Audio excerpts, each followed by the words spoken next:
দ্বিতীয় দিনে নদী ও সাগর মোহনা থেকে 2,50,000 মিটার অবৈধ জাল জব্দ করে পুড়িয়ে ধ্বংস করা হয়।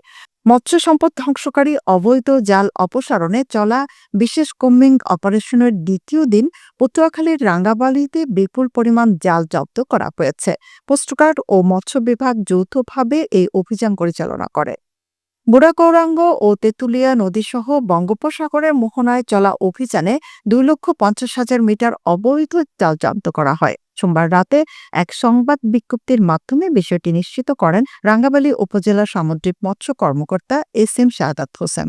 তিনি জানান, মৎস্য অধিদপ্তরের বরিশাল বিভাগীয় উপপরিচালক নৃপেন্দ্রনাথ বিশ্বাস ও পটুয়াখালী জেলা মৎস্য কর্মকর্তা কামরুল ইসলামের উপস্থিতিতে কোস্টগার্ড দক্ষিণ জোন রাঙ্গাপালি আউটপোস্টের সহযোগিতায় সোমবার দিনভর এ অভিযান পরিচালনা করা হয়।